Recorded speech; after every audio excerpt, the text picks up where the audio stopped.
CO2. Mungkin teman-teman udah nggak asing kalau kalian lihat yang sebelah kanan itu ada diagram pembentukan bentang alam Kars. Nah, di situ ada pelarutannya itu harusnya CaCO3 dengan H2CO3 kalau nggak salah ya, atau biasanya air CO2 yang udah tercampur ke dalam air, atau biasanya air hujan juga itu bisa. Kayak gitu sih paling. Gue balikin ke Bang Aji. Oke, buat pertanyaan nomor 2 aman? Aman ya? Oke, lanjut. Pertanyaan ketiga silahkan.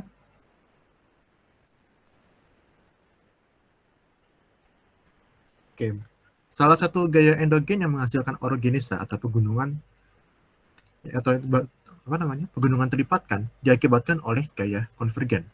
Kira-kira ini benar atau salah? Benar, Bang. Oke, benar ya. Jadi intinya karena ada proses kompresi yang sifatnya mendorong dia ke dalam, si batuan-batuan yang ada di sana tuh bakal mengalami pelipatan ekstrim, yang mana dia bakal ngebentuk ya si sincline, anticline, dan saudara-saudaranya. Kurang lebih begitu untuk kasus orogenesis. Kira-kira gimana? Aman nggak buat nomor 3? Aman, Kak.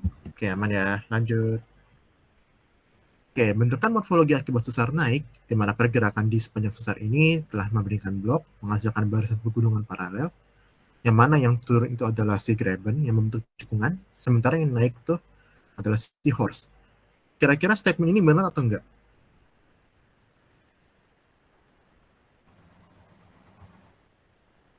Ada yang tahu nggak? Benar, Bang. Oke, benar. Yakin. Ada yang benar sih dari ini. Kayak horst itu adalah blok yang naik, sedangkan graben tuh yang turun. Tapi ada yang mengecoh nih di sini. Ada yang tahu nggak? Sesarnya nggak sih, Bang? Harusnya itu sesar normal. Yes, benar. Harusnya yang membentuk horst dan graben tuh sesar normal. Karena si horst graben ini terbentuknya di lingkungan yang ekstensional. Gitu. Jadi mungkin kalian harus berhati-hati dengan tipe yang true or false.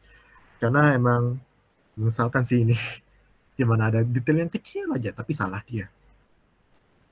Oke, aman buat nomor 5?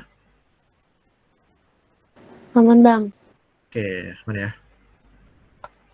Next. Pola aliran sungai rektangular terbentuk di sepanjang hubungan lipatan dan sesar naik. Benar atau salah? Ada yang tahu?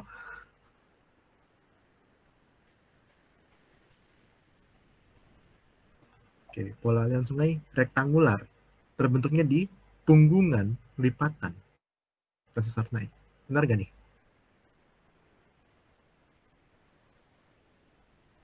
Oke, mungkin langsung aja kali ya. Ini jawabannya false ya. Karena ya jelas gak mungkin suatu sungai muncul di daerah yang punggungan atau tinggian. Dia pasti terbentuknya di daerah lembahan. Dan juga dia biasanya terbentuknya di daerah yang pengkaran, bukan sesar atau lipatan. Gitu buat nomor yang ini. Oke, aman?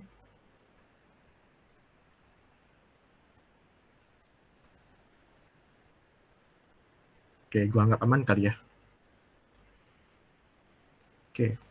Sungai fase awal termudah ditunjukkan dengan kehadiran unit geomorfologi meander, oxbow lake, stream, dan lembah berbentuk V.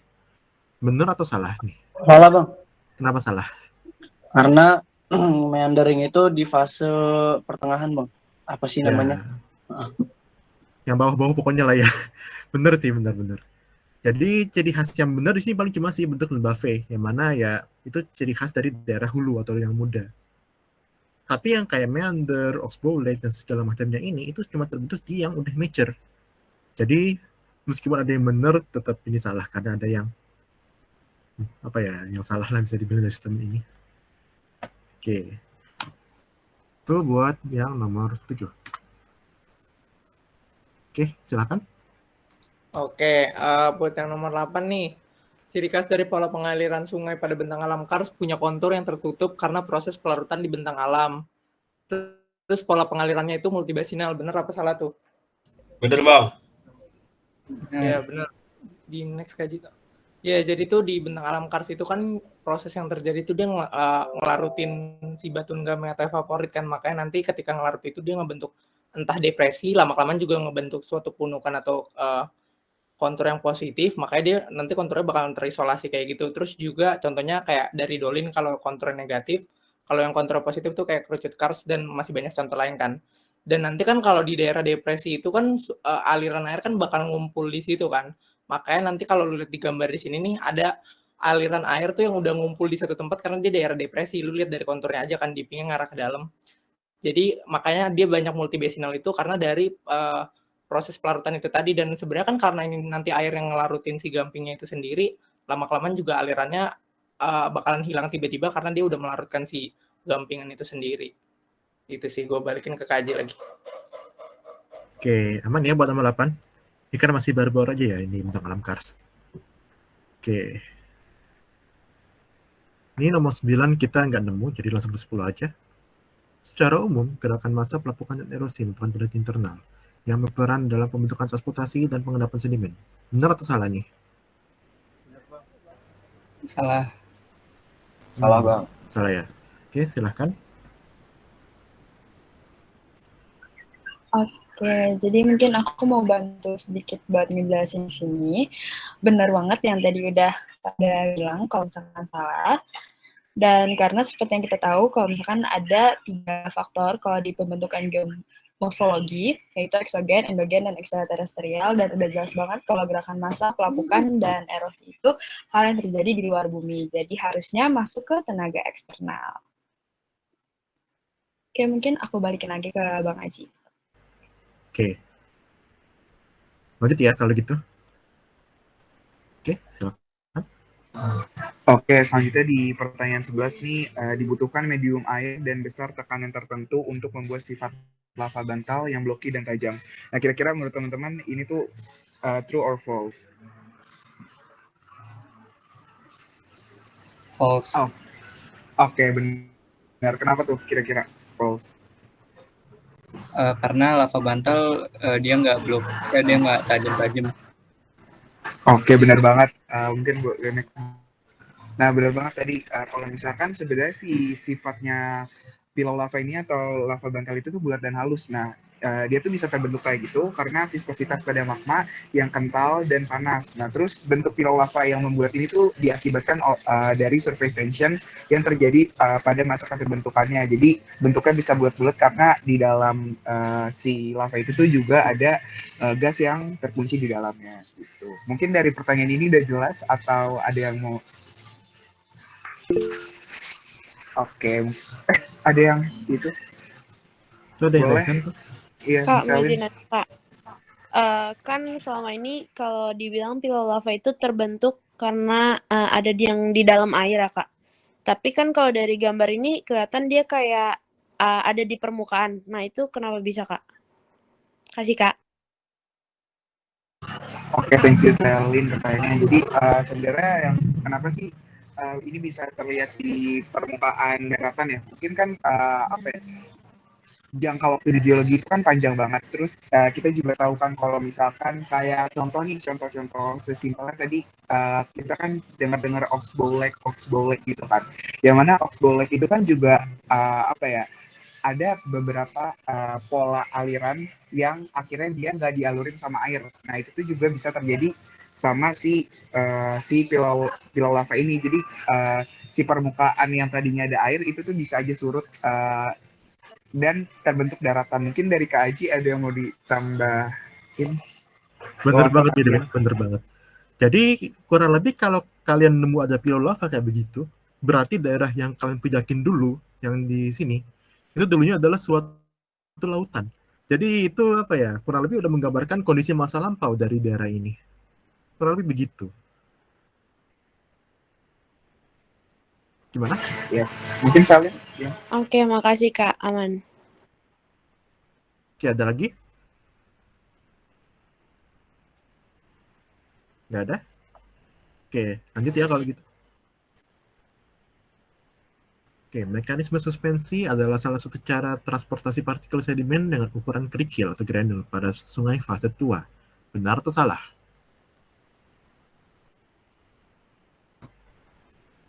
Mekanisme suspensi. Partikel sedimen ukuran kerikil. Benar atau salah nih?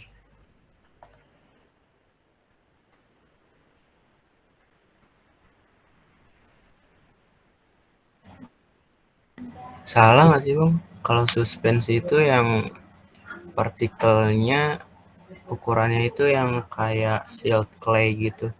Benar-benar.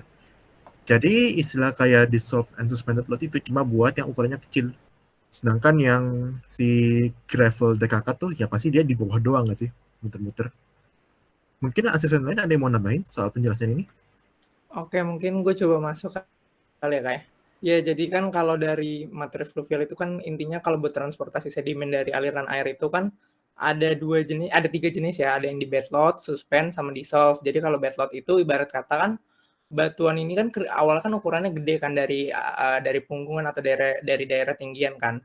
Jadi awalnya dia lama-kelamaan ke transportasi nih, dia kalau ukurannya gede karena dia menyesuaikan dengan energi dari aliran airnya, dia bakalan transportasinya cuma di bedrocknya aja nih atau di bed load-nya.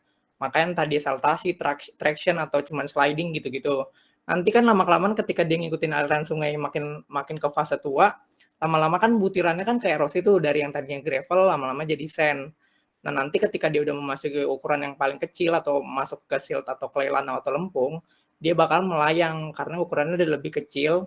Jadi dia lebih melayang gitu ke transportasinya dan dia menyesuaikan dengan energi dari aliran sungainya. Jadi kalau ibarat kata kan makin tua tuh makin ke daerah rendah kan alirannya makin tenang ya. Jadi dia biasanya ke dissolve atau lama-lama tuh ke suspend atau larut atau bisa juga ke deposisi kayak gitu. Nah, terus juga kenapa dibilang fase tua ya tadi gue bilang fase tuanya itu biasanya ditandain sama ukuran butir-butir yang kecil dan dia karena erosi dalam waktu lama dari butiran yang ukuran gravel jadi lebih mengecil. Intinya kayak gitu sih. Ada yang mau ditanyain dulu nggak?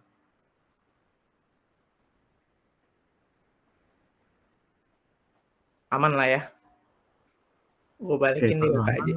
lanjut ya kalau gitu. Oke, yang selanjutnya itu pertanyaannya, lapukan kimiawi berperan lebih dominan di iklim subtropis dibandingkan iklim tropis. Benar apa salah? False Kak. Kenapa tuh?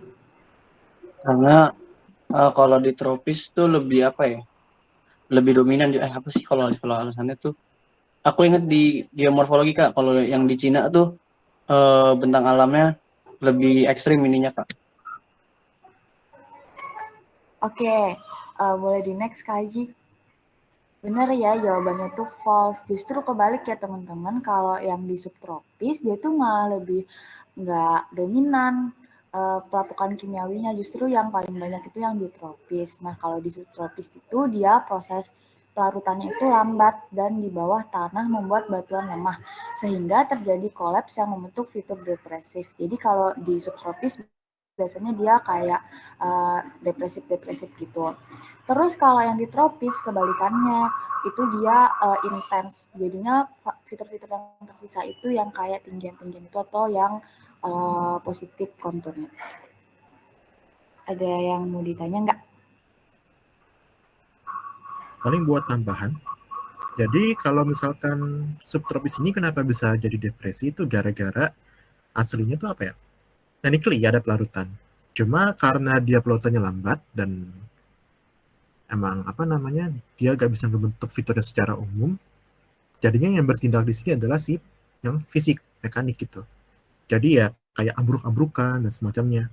Sedangkan kalau di tropis proses mekanik tuh justru jarang terjadi karena kalah cepet sama si pelarutan biasanya. Itu paling tambahan dari gua. Terima kasih Kak Haji. Apakah sudah aman teman-teman? Oke, next. Boleh. Oke. Perbedaan ketinggian pada kerucut kars merefleksikan heterogenitas resistensi pada morfologi kars. Oke, benar atau salah nih kira-kira? Ini agak tricky nih. Ada yang tahu nggak heterogenitas itu apa artinya? Benar nggak Bang? Benar. Kenapa? Benar. Sorry, suaranya kurang kedengeran. Benar. Oke, kenapa tuh benar kira-kira? Kan heterogenitas itu kan perbedaan ya, Bang, bukan homogen.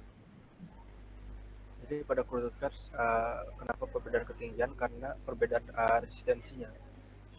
Oke, kira-kira yang lebih resisten itu yang jadi apa? Biasanya lebih resisten yang tinggi. Oke, bener ya.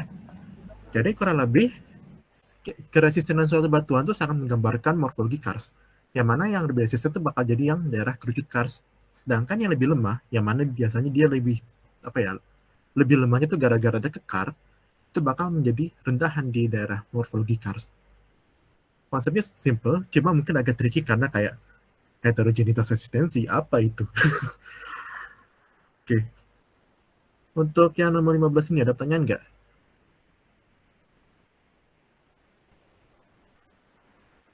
Aman kali ya? Oke, lanjut. Pembentukan gunung api tidak lepas dari adanya interaksi pergerakan tektonik. Benar atau salah nih?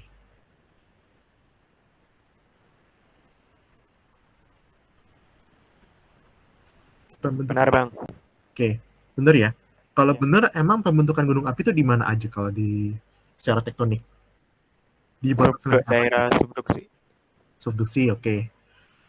Itu doang kah atau ada yang lain? Ada juga namanya kemarin tuh dijelasin magma plum atau lava plum. Magma plum ya? Iya.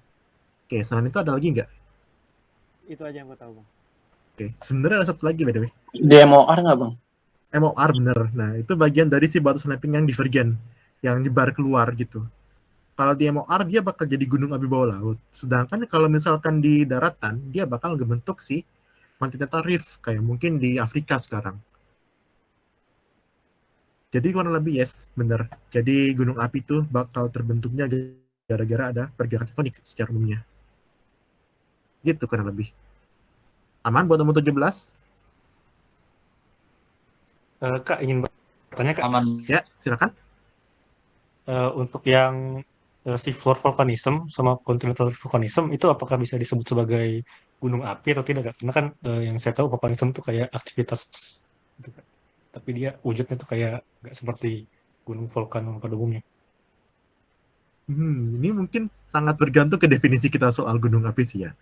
Apakah kira-kira kayak black smoker, white smoker, dan saudara-saudaranya itu termasuk dari si gunung api? Mungkin bagi beberapa orang enggak, tapi mungkin bagi beberapa oceanographer mungkin termasuk gunung api. Jadi tergantung definisi kalian sih, kalau misalkan mau definisin itu gunung api atau enggak. Oke, baik, Kak. Terima kasih. Oke, ada lagi? Enggak? Oke, kalau gitu. Lanjut. Sungai Rasmussen adalah gabungan banyak sungai yang terpisahkan oleh gosong atau bar yang aktif. Sementara Sungai Tranyam adalah tubuh beberapa jenis sungai yang dipisahkan oleh bar resisten yang tidak bergerak. Benar atau salah nih? False.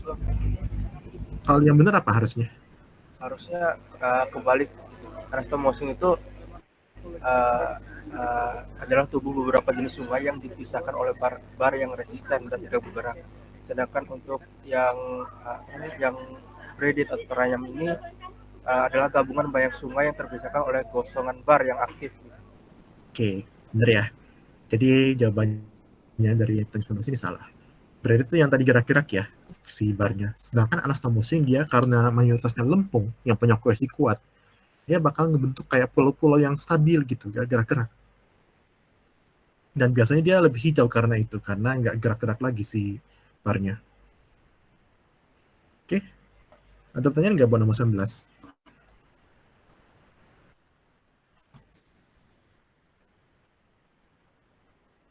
Ya. Oke, lanjut. Oke, jadi pertanyaan selanjutnya ini buat nomor 20, yaitu ada soal salah satu bentuk lahan atau landform yang dihasilkan oleh aktivitas magma intrusif adalah float basalt. Nah, jadi gimana teman-teman nih? Benar apa salah nih? Salah, Kak. Eksklusif. Benar. Benar. Jadi jawabannya adalah false atau salah. Nah, sebelumnya kita harus tahu dulu nih definisi dari intrusif sama ekstrusif. Jadi, kalau di bentang alam vulkanik nih teman-teman, ada namanya unit morfologi ekstrusif dan ada namanya unit morfologi intrusif. Nah, kalau unit morfologi intrusif itu terbentuknya itu di dalam permukaan bumi. Contohnya itu ada kayak lakolit, batolit, dan ada juga kayak volcanic neck. Nah, misalkan kayak volcanic neck nih, dia kan terbentuknya tuh kayak ada di gunung apinya gitu kan. Lalu terus kayak magmanya tuh membeku di dalam. Nah, karena magmanya membeku, terus kayak endapan-endapan vulkanik dan kayak piroklastik di samping-sampingnya gitu tuh akhirnya erosi. Karena erosi dan magma chambernya itu tersingkap, jadi kelihatan jadi volcanic neck. Nah, sedangkan kalau yang kalau yang unit morfologi ekstrusif itu dia tuh terbentuknya di luar. Contohnya itu kayak ada ini juga flood basalt, habis itu ada juga kayak pilau lava. Nah, kalau kayak pilau lava itu kan dia misalkan kayak tadinya magma yang keluar jadi lava, habis itu jatuh ke perairan gitu kayak ke laut gitu kan, habis itu baru terbentuk kayak pilau lava. Nah, flood basalt ini atau biasa kita sebut sebagai fissure volcanoes itu terbentuk dari rekahan atau retakan di permukaan bumi atau bisa kita sebut sebagai fissure yang sehingga magma yang ada di dalam tersebut itu dapat keluar menjadi lava yang bersifat basaltik. Nah, karena di fissure volcanoes atau flood basalt ini magmanya bersifat basaltik, jadi dia memiliki low viscosity dan juga low volatiles atau kayak kemampuan untuk erupsinya itu non-eksplosif. Nah, oleh karena itu bisa kita lihat nih di bentuk morfologinya itu dia cenderung datar, nggak cembung ke atas gitu loh. Dan tadi yang udah aku sebutin juga dia tuh morfologinya eksklusif karena terbentuknya di luar permukaan bumi gitu sih. Sampai sini aman? Apakah ada pertanyaan dulu? Oke, aku balikin ke Kak Aji. Oke, harusnya itu udah semua pertanyaan yang kita punya. Jadi kurang lebih gitu ya buat soal-soal UTS yang kita kumpulkan dari tahun kemarin. Paling apa ya, mungkin kita bakal lanjut ke submisi pertanyaan kalian yang kalian kirimkan di waktu sebelumnya. Jadi kita dapat 14 pertanyaan, tapi mungkin kita baru bakal bahas beberapa aja ya, yang menurut kami menarik atau mungkin signifikan. Oke, ini yang pertama ya, soal Questa dan Hawkback. Mungkin yang kalian ngerti kayak definisinya juga sih, kayak Questa tuh yang dipnya kurang dari 30 derajat, Hawkback yang lebih dari 30 derajat. Tapi gimana sih dia terbentuknya? Nah, sebenarnya dia adalah bagian dari suatu rezim tektonik yang lebih luas lagi, yaitu rezim compressional. Nah, di situ kan bakal ada kayak fitur-fitur mungkin seperti anticline, syncline, dan sebagainya, yang mana dia menyebabkan adanya pemiringan lapisan. Kayak misalkan yang di sini, ini kan lapisnya miring-miring ya. Nah, kalau misalkan yang kesingkap ini doang, dan kita nggak tahu di mana anticline-nya, kita bakal itu sebagai Hawkback atau Questa.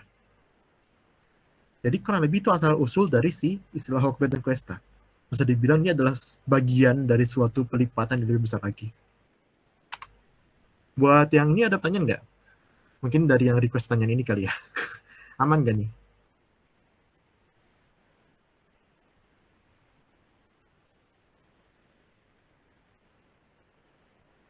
Oke, gue asumsikan aman kalau gitu. Kelebihnya, mengapa pada Questa ada lereng yang terjal dan ada lereng yang landai? Ini cukup sederhana sebenarnya. Karena kan Questa tuh pelapisan yang miring kan. Jadi otomatis ada sisi yang lebih tegak dan ada yang lebih landai. Ya jatuhnya ke geometrinya aja sih kenapa bisa begitu.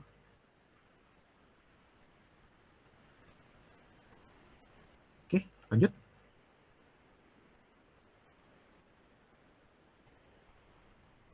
Oke, mungkin next ada pertanyaan. Bentar bang. Ya. Boleh jelasin yang tadi nggak bang? Yang landai itu tadi. Nah ya. Ya. Ini apa ya? Kan nanti yang bakal expose adalah batuan yang resistennya kan. Yang mana dia bakal, ya tahu kan lapisan itu kayak gimana? Kayak lembaran gitu. Lembaran tentunya punya sisi yang bagian yang hanya gitu loh. Ketinggiannya gitu. Ngerti nggak? Kayak di bangun datar gitu atau bangun ruang. Nah, karena Questa itu dia landai, dalam artian sudut dipnya landai, otomatis yang sisi H tadi ini kan, yang bakal jadi lebih curam. Yang tadi gue label H di sini. Sedangkan bagian atasnya ini, dia bakal lebih landai. Karena kan dia, Ya kan cuma miring dikit doang kan. Ngerti nggak saya gimana?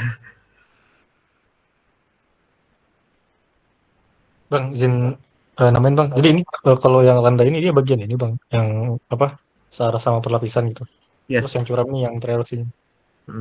Ini apa ya? Yang jadi lantai itu adalah atap dari pelapisannya, sedangkan yang curamnya itu adalah sampingan dari pelapisannya. Lebarnya lah, bisa dibilang.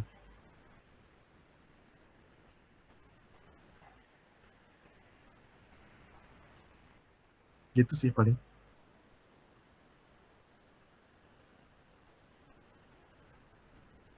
Oke Bang, thank you Bang. Oke. Oke, mungkin bisa balik ke sini, Sungai. Oke, udah aman ya berarti question yang tadi nomor 1 dan 2. Sekarang ke question 4, itu tuh apa yang menyebabkan sungai memiliki pola berkelok saat berada di dataran yang rendah. Nah ini sebenarnya dijelasin juga di kiri karena hal ini bisa terjadi karena arus di tengah sungai yang lebih kencang dibandingkan daerah pinggirnya yang disebabkan oleh tidak adanya penghalang di bagian sungai sehingga arus sungai bisa lebih luasa. Jadi kan kalau misalkan di sungai itu kan ada yang daerah pinggir sama pasti kan sungai itu punya apa ya batas-batasnya gitu kan. Nah di pinggir-pinggir itu kan hasil atau di situ adalah tempat ngumpulnya si sedimen-sedimen itu kan yang tertransportasi. Nah jadi itu juga bisa menyebabkan si arus itu terhalang karena ada si sedimen-sedimen itu. Nah terus juga sungai dapat membelok di dataran yang lebih rendah karena gaya hidrolik yang dihasilkan dari pergerakan fluida tersebut sehingga dapat mengikis daerah sungai. Nah, ini juga bisa masuk ke apa ya? Karena arus ini terus abis itu di sebelah kiri, di sebelah pinggir-pinggir itu ada sedimen-sedimen, jadi arus ini tuh bisa mengikis dan itu tuh disebutnya gaya hidrolik. Terus pada kondisi yang dataran rendah juga, energi vertikalnya itu sudah mulai menipis karena elevasinya semakin kecil dan sudah menjadi energi horizontal. Karena kan yang kita tahu kalau misalkan di daerah hulu itu kan elevasinya tinggi-tinggi terus membentuk yang V kan. Nah itu tuh karena apa ya elevasinya tinggi-tinggi dan gravitasinya tuh juga membentuk energi vertikal yang lebih tinggi dibandingkan dataran yang lebih rendah gitu. Ini di sebelah kanan tuh kayak ada apa ya? Analogi sedikitnya, jadi tuh kalau yang merah-merah itu adalah arusnya tuh, arus si sungai, yang mana terus ada X. Nah, X itu tuh di mana arus sungai itu tuh nabrak gitu loh, terus belok dan sedimen-sedimen yang tertransportasi itu bakal bergeser ke yang warna kuning itu. Di gambar yang ada arus si garis warna merah. Nah, terus hasilnya dia bakal, yang ungu itu ngegambarin si pola aliran yang dulu. Jadi kayak yang dulu yang udah apa ya, yang udah keisi sedimen-sedimen, terus yang sebelah kanannya yang warna hijau itu tuh adalah daerah yang keerosi dari arus-arusnya gitu. Jadi lama-lama tuh dia bentuknya berkelok-kelok. Mungkin ada yang mau nanya dulu atau ada yang mau jelasin, mungkin tambahin asisten lain. Cukup sih kalau dari gue. Kalau yang lain ada pertanyaan nggak nih buat konsep ini?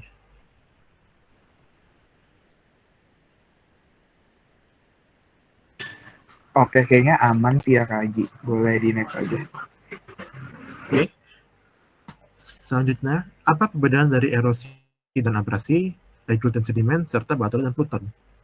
Oke, lupa masukin regolith sama sedimen ya. Oke, tapi mungkin gue bakal bahas soal erosi abrasi dulu ya. Intinya apa ya? Erosi adalah proses pelapukan yang menyebabkan suatu batuan mengalami hancuran. Dan hasil dari hancurannya itu mengalami transportasi ke tempat lain. Itu adalah si erosi. Kalau abrasi itu adalah hasil dari pergeseran dua objek. Misalnya antara suatu batuan dengan pantai gitu. Yang mana itu menghasilkan ya, yang kita sebut sebagai abrasi. Bagi beberapa mazhab, abrasi itu adalah bagian dari erosi. Bisa dibilang begitu. Terus buat batolith dan pluton, kalau batolith itu adalah istilah buatin geomorfologi ya, unit geomorfologi yang terbentuk gara-gara terjadinya tereksposnya suatu batuan beku yang sifatnya plutonik secara meluas. Sedangkan pluton sendiri itu adalah badan batuan bekunya sendiri. Bisa dibilang ya batuan bekunya. Sedangkan regolith dan sedimen. Regolith kalau nggak salah tuh apa ya, tanahnya nggak sih? Mungkin asisten yang lain ada yang tahu nggak nih soal regolith?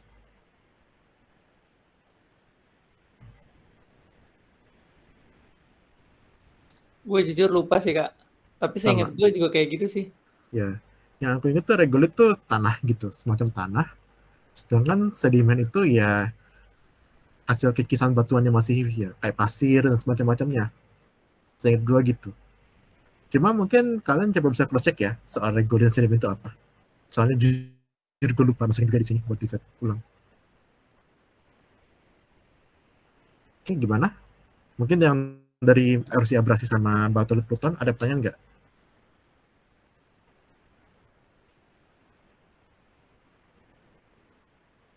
Nggak ada? Oke, lanjut ya.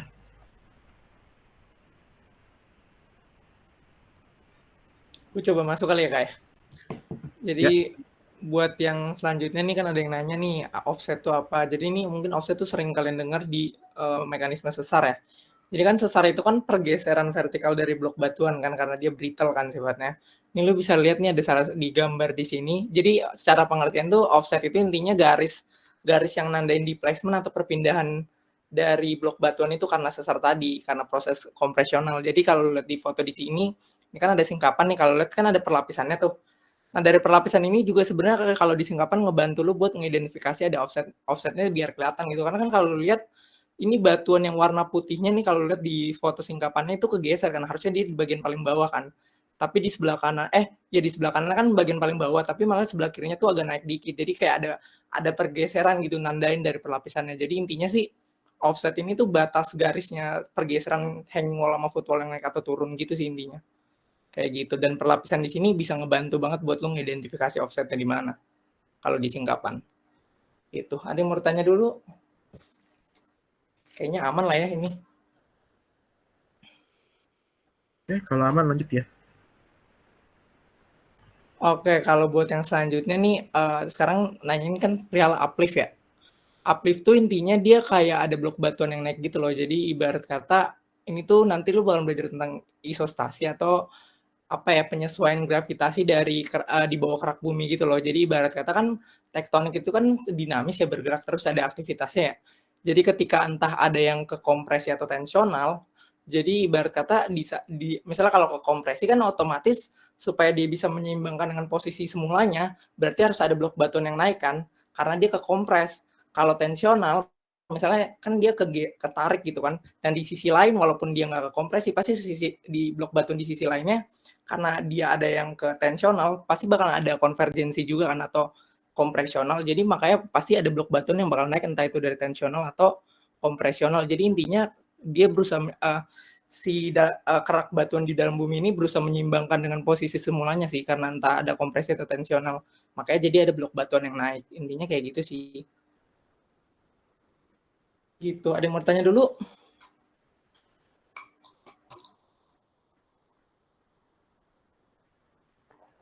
Aman kali ya? Oke, aman Kak Haji. Bisa Oke. Lanjut. Mungkin ini trivia aja sih.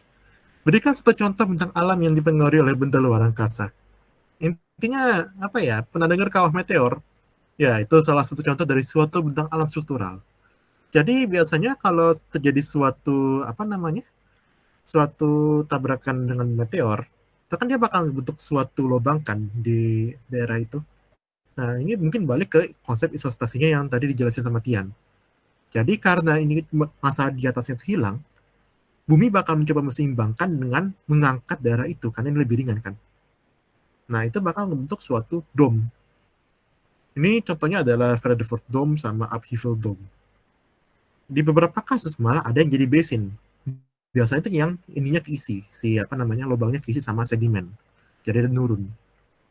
Selebihnya kalau misalkan nggak keisi apa-apa, mungkin istilahnya bukan dome sama basin. Ada istilahnya sendiri, namanya impact structure. Gitu sih kurang lebih. Dan tiga-tiganya jatuh ke bentang alam struktural. Oke, ada pertanyaan nggak buat nomor 10?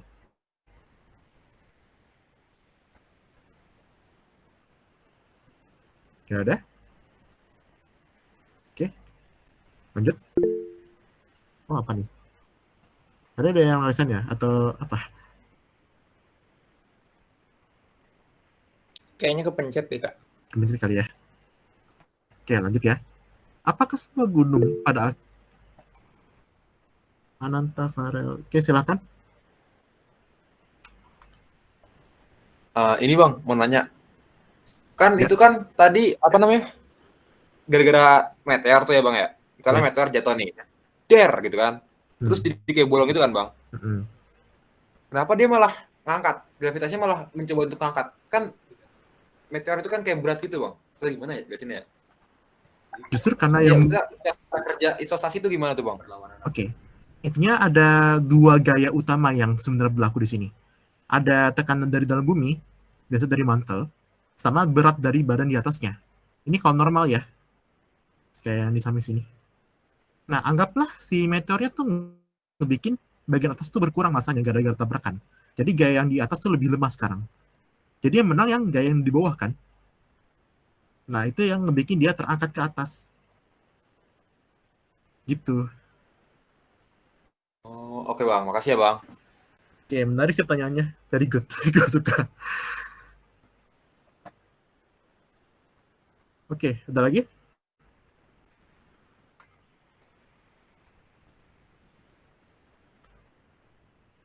Kalau misalkan nggak ada, gue lanjut ya. Oke. Apakah semua gunung api pada akhirnya akan menjadi kaldera akibat terjadi kekosongan magma dan bagian atas gunungnya terus jadi lapuk? Ya mesti. Soalnya kan kaldera tuh terbentuknya gara-gara adanya pengosongan dapur magma secara tiba-tiba kan, sampai akhirnya dia ambruk. Si gunung api bisa aja dia mati tanpa mengalami erupsi yang gede. Misalkan gara-gara magma chambernya beku gitu ya, jadi pluton. Kan kalau gitu dia bisa mati dengan tenang kan, nggak sampai meleduk, sampai separah itu. Jadi nggak semua mesti kayak gitu. Sederhananya gitu sih. Gimana? Jelas? Pengosongan tiba-tiba tuh penyebabnya apa Bang? Dari Erupsi gede. pengosongan dulu. Oh, jadi langsung ya apa berarti kata magmanya keluar semua berarti langsung kosong gitu ya Bang ya? Yes, contohnya kayak Tambora atau mungkin Krakatau itu kan dia sekali erupsi gede banget kan. Alhasil dapur magmanya langsung kosong semua. Oh, iya. Oke, makasih Bang. Oke. Ada lagi? Bang, mau tanya dong. Ya. Ini dapur magmanya kemungkinan bisa terisi lagi nggak Bang? Oh bisa, gara-gara subduksi biasanya. Jadi kalau mungkin gue back jauh ke belakang sini, subduksi itu kan intinya terjadi ketika ada lempeng samudra yang berat menujam ke bawah kan. Dan gara-gara ada muatan air di si samudra ini, jadi dia lebih gampang melelehkan. Nah, kalau misalkan subduksi ini masih berlanjut terus-menerus, dia bisa aja kepasok lagi nih, magma baru nih, kelihatan dari sini nih. Yang mana bisa jadi gunung berapi baru, jadi suma volcano gitu misalnya, atau mungkin melanjutkan si dapur magma yang sebelumnya telah kosong. Gitu misalnya. Oke Bang, thank you Bang. Oke, ada lagi?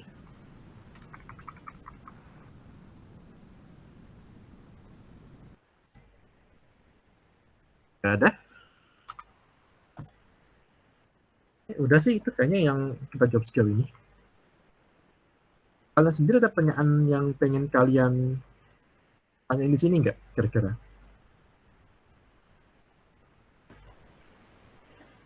Entah itu dari materi kita atau mungkin di luar dari materi ini. Bang, saya mau nanya Bang. Ya, silakan. Bedanya Pluton sama Bator itu apa Bang? Bator itu unit geomorfologinya. Jadi kayak apa ya? Tempatnya gitu loh, tempatnya.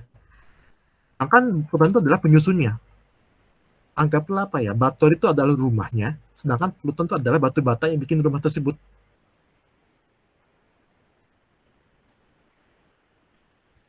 Gitu. Jadi di dalam Bator itu ada Pluton-Pluton itu Bang? Yes. Bator sendiri adalah kumpulan Pluton sebenarnya sih. Oke Bang, pasti. Oke. Ada lagi?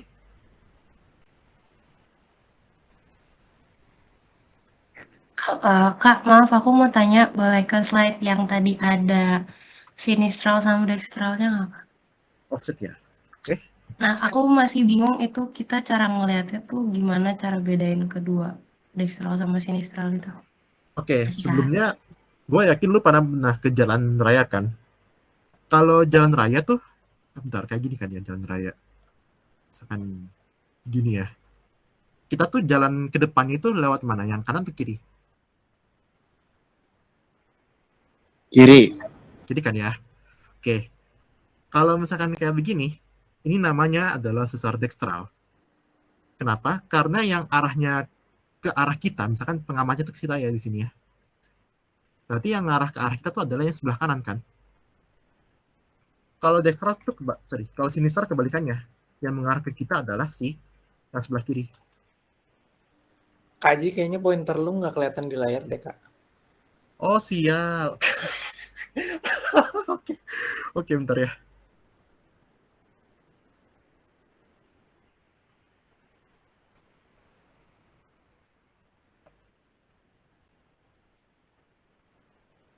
Ini udah masuk belum?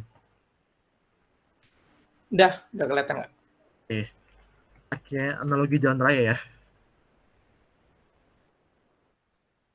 Nah, kita di sini ya. Kita di bagian bawah sini. Kalau standarnya Indonesia kan kita jalan majunya di sana kan. Berarti yang arahnya mengarah kita tuh sebelah kanan kan jalan sebelah kanan kan. Nah, kalau misalkan yang mengarah ke arah kita tuh yang blok sebelah kanan, itu kita sebut sebagai dekstral. Kalau kebalikannya, yang sebelah kiri yang malah mengarah kita, itu adalah si sinistral. Gitu sih bedanya. Jelas gak pakai analogi ini? Oke, paham Kak. Makasih Kak. Oke, ada lagi nggak?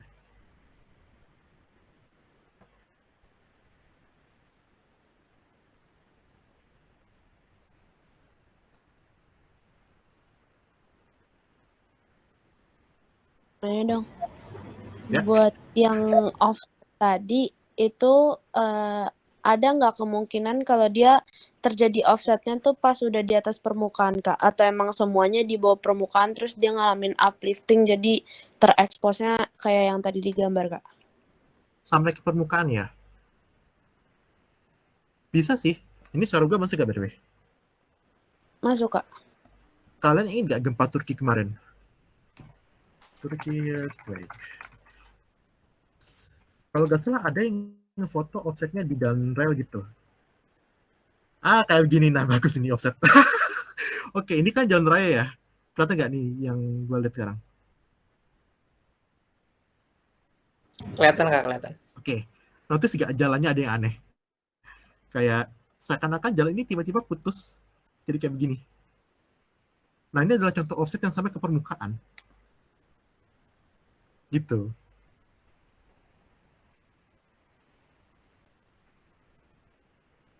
Gimana? Paham nggak sejauh ini? Kita dari bawah semua Kak. Pasti sumbernya dari bawah sih. Yang dari atas jarang. Kecuali kalau manusia tuh ngeselin kali ya. Dan biasanya apa ya?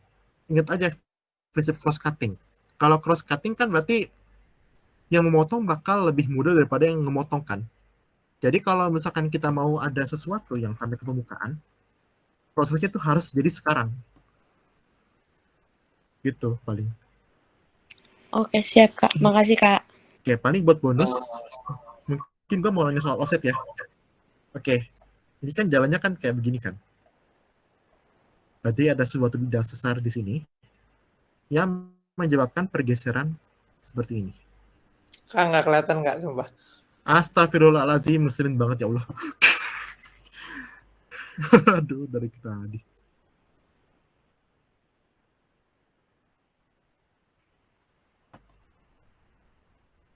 Bismillah, masuk. Udah masuk belum adanya? Masuk. Oke. Gua coret-coret di sini masuk gak sekarang? Masuk. Akhirnya. Oke, ini kan ada jalan yang beda arah kan sekarang. Nah, yang sini arahnya ke, anggaplah ke arah timur kali ya. Ini ke arah barat. Kira-kira ini sesarnya sinistral atau dekstral? Ada yang tahu nggak? Sinistral, Kak. Ya, benar sinistral ya. Gampang kalau udah tahu.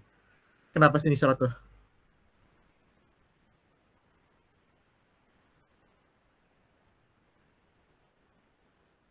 Soalnya sebelah kiri, Kak.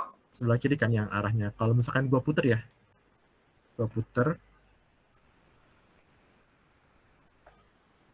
Ini kan jadinya yang ke arah kita yang ke sebelah kiri kan. Berarti ini adalah si yang sinistral.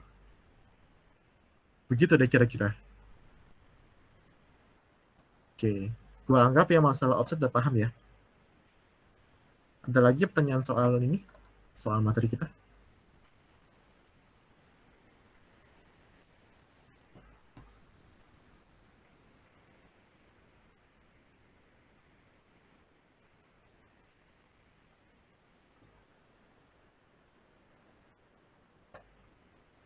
Di chat ada nggak nih?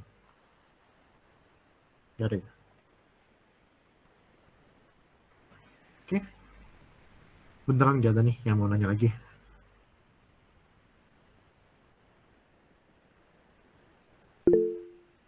Oke, silakan.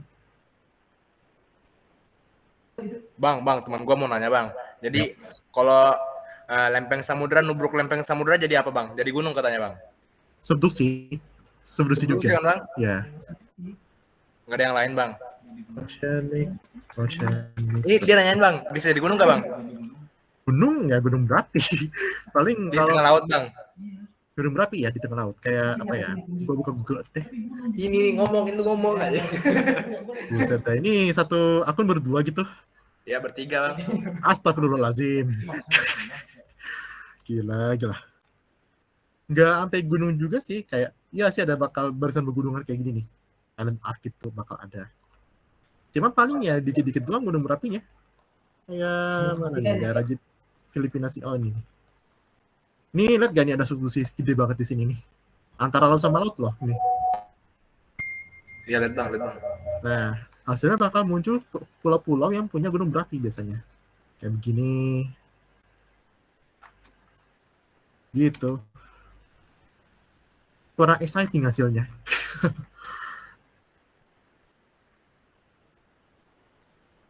Gimana? Apakah menjawab?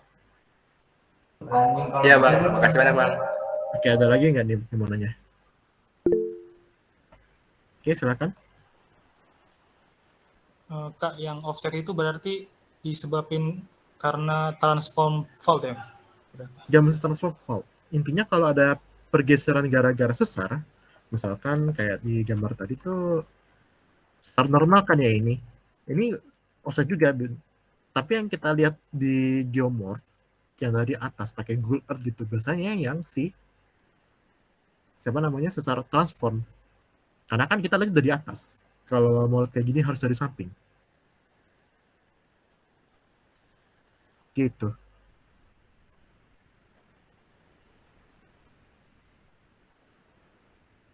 Gimana? Oke, makasih. Oke, ada lagi? Ya, silakan. Bang, gue mau nanya, kalau misalkan sesar transform kan dia banyak terjadi di sepanjang MOR ya, itu tuh dia terbentuknya gimana? Apakah dia terbentuk karena bantuan dari tenaga MOR itu sendiri atau karena dia faktor lain yang di luar MOR itu? Geodin ya, menarik. Gue jujur lupa. Gue lupa sumpah. Kenapa bisa ada kayak ginian? Kalau gak salah itu gara-gara buminya sendiri gak muat. Dalam artian apa ya? Gara-gara batuannya sendiri itu gak muat. Jadi terpaksa salah satunya harus mengalami penggeseran. Kalau nggak salah ya. Ada yang tahu nggak nih sistem yang lain? Kenapa bisa ada sesar transform yang motomorph? Tapi yang gue tangkap juga ini ada dua mekanisme gitu sih kak. Tensional dulu terus jadi transform fault dulu. Kayak kasusnya sama sih kak alasannya. Isostasi juga jadi nyimbangin gitu. Ya sih, mainannya kesetimbangan sih pasti. Ya di mana-mana kalau geodin juga kesetimbangan ya. Ya mungkin ini kita perlu riset lebih lanjut ya soal kenapa bisa ada si transform fault yang desain more kayak begini. Oke, review lagi ya. Ini kira-kira sinisal atau dextral? Si transform fault-nya. Ada yang tahu nggak? Dari sini deh.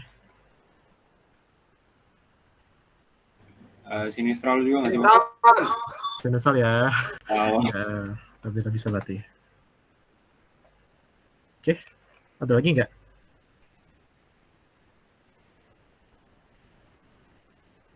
Pak, ya. Nanya dong Pak. Gimana? Itu kan Kak, kalau Krakatau itu yang Krakatau aslinya bukan yang anaknya itu tuh dia tuh dari benua samudra apa samudra Kak? benua samudra.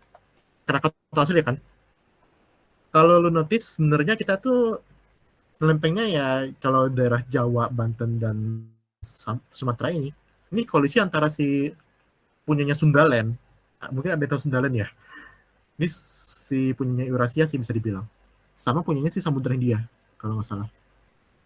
Hasil subduksi antara dua ini bikin adanya gunung berapi di Sumatera, di Jawa, yang mana itu masuk si Krakatau di sini. Gitu.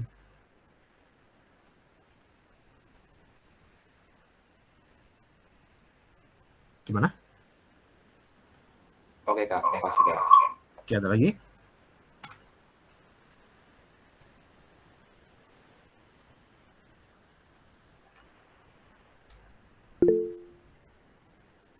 Silakan. Tadi ada yang pesan ya? Saya mau tanya tapi tentang fluvial. Jadi kan tadi saya baca itu ada sungai obsequen. Nah, sungai obsequen itu kan pengertiannya dia pengalir tidak searah sama kemiringan.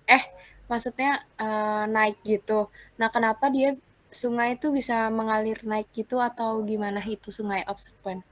Makasih, Kak. Sebenarnya istilahnya agak kalau ditranslatein dan kalau misalkan kita lihat dari kata-katanya mungkin agak rancu. Karena seakan-akan sungainya kayak naik dari bawah ke atas nggak sih? Nggak mungkin kayak gitu kan harusnya. Soalnya kan ya gimana ya? Masa iya air malah naik kalau misalkan kita tumpahin, ya kan? Itu kalau nggak salah gara-gara apa ya? Lupa juga sih gua. Sumpah gue lupa. Intinya itu ada suatu aliran yang trennya utamanya kayak gini, tapi dia ada yang mungkin gara-gara ada suatu fitur, misalkan gara-gara struktural gitu, jadi melawan si aliran utamanya itu. Cuma gue lupa mekanismenya apa, apakah struktural kah atau apa? Mungkin asisten yang lain ada yang ingat? Kalau yang gue cari sih Kak, dia mekanismenya kayak si trellis gitu loh Kak, yang punggungan itu. Jadi dia sebenarnya bukan ngelawan arah aliran gitu loh. Kan kalau di punggungan itu kan dia kan nurunin si lembahannya, si aliran sungainya. Makanya dia ngebentuk pola trellis. Nah, dia tuh sebenarnya bukan ngelawan arah, bukan dari bawah ke atas, tapi tuh dia ngelawan kayak konsepnya tuh kayak si flat iron gitu loh. Kan di bagian punggungannya kan dia lapisannya kan ngarahnya tuh jadi kayak si aliran sungainya ini ngebentuk 90 derajat gitu loh Kak, sama arah perlapisan. I see, ya. Jadi Mungkin kayak lu apa bisa ya? gambarin aja Kak. Mungkin, mau share screen atau gimana? Lu aja lah Kak, selagi lu buka ini juga. Terlihat kayak gini ya. Yang dibilang obstacle tuh yang melawan tren utamanya nggak sih harusnya? Misalkan tren utamanya tuh ngarahnya pada ke arah sana gitu. Berarti ini obstacle-nya nggak sih? Soalnya kan yang arahnya kayak gini gitu. Sebenarnya kalau dari yang ini karena gue baca di ini juga sih Kak, dari referensi. Cuman kalau yang gue tangkap, dia sebenarnya bukan ngelawan arah si naik bawah ke atas gitu, tapi kan kalau di punggungan itu kan dia perlapisannya miring gitu ya Kak ke dalam. Jadi dia ngebentuk sudut 90 derajat gitu ngelawan kayak ibarat kata nggak searah sama arah perlapisannya gitu loh Kak. Yes. Ini pokoknya nggak mungkin sungai ngelawan kontur sebenarnya kan. Itu mungkin gara-gara suatu tren utama dari alirannya gitu. Bukan gara-gara si perbedaan elevasi.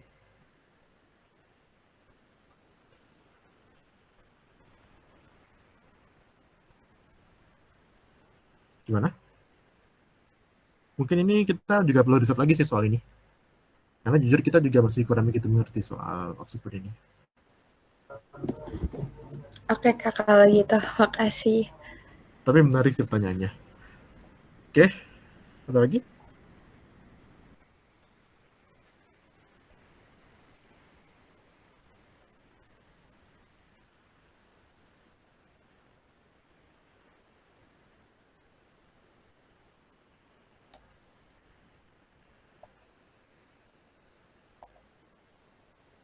Mungkin udah mau lagi. Ya udah. Kayaknya jam 10.15 kita tutup kali ya.